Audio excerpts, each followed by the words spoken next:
In this video, we will be breaking down approach style in the Date Runner system by analyzing the communication and response styles of different Disney princesses. In Date Runner, what we call pluses are comfortable with both verbal and physical initiating behaviors, while minuses are typically uncomfortable with physical touch or quick advances in the initial stages of dating. Luckily for us, the princesses from early Disney films cover the whole range of approach styles from -2 to +2. Remember, -2s are performing minimal verbal approaches only, -1s are performing active verbal approaches but still with resistance to physical contact, +1s are performing minimal physical and active verbal approaches, and +2s are performing active physical and verbal approaches. Please note that passion jumps can occur when people desire someone to an extreme degree or are under the influence of substances. We'll start with Snow White. Snow White opens with the song, "Someday My Prince Will Come," showing Snow White prefers the waiting game, and for the man to make the first steps. As the movie progresses, she finds options for dating, though she doesn't recognize them as dating material or their advances as flirtation. This can be quite common among -2s as they can miss signs that others are attracted to them. When the prince finally comes, the film makes us wait till the last moment. He kisses her and she doesn't appear to kiss back. Though we can't be too sure what is going on in Snow's mind or body, we think it's likely her reaching out her arms to the prince might only be her attempt to fully wake up and get out of her coffin. -2s have the longest timeline for decision-making regarding potential partners. Though for some, Aurora's storyline may seem to resemble Snow White, their characters are quite different.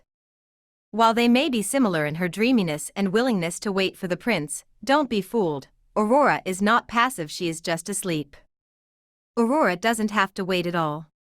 Her longing song, where she dresses up and flirts with her owl, is interrupted by the hunky prince himself. When he arrives, she begins dancing with the prince, who approached suddenly in the woods, without hesitation. If a woman is into spontaneous dances with hot strangers in the forest, she is a plus. Her long wait while asleep is incidental. In another forest scene, we see a very different response from Pocahontas. While she appears quite sensual while alone in the forest, she loses her cool confidence completely when she sees someone she likes. When she first encounters John Smith, she watches him for a time unnoticed, and when he turns to look at her, she runs away quickly. As John Smith catches up with her, she shows signs of self-consciousness, fixing her hair and looking up at him shyly. Though some body language experts might claim there are signs of potential passion, we can only assume a passion jump might have occurred from her consequent behavior. She does allow John Smith to make physical contact. Her hesitance and the time it takes John to court her would place her firmly in the -1 category. Now for some Disney seduction. Megara has the distinction of being Disney's only +2 princess, if she is a princess and if you don't count Jessica Rabbit as one also. She is clearly in total control of her encounters and uses her femininity to get what she wants. She often exaggerates situations or devises them so that she can force the physical contact with Hercules, for example, pretending to fall down the stairs and into his arms. Her communication is also full of innuendo, quite naughty for a children's film. What can we say about Cinderella? She comes from a dark corner and has never had much attention, and like many -1s doesn't know how attractive she is. She is grateful for her beautiful night at the ball, though not so comfortable in the spotlight. She leaves in a hurry and is overwhelmed by the prince. Her courtship, though dramatic, still manages to be mostly dignified due to her grace and politeness. Ariel is definitely a hidden plus, though in a quite playful way. She is very active in her physical approach even though verbal communication is off the table while dating.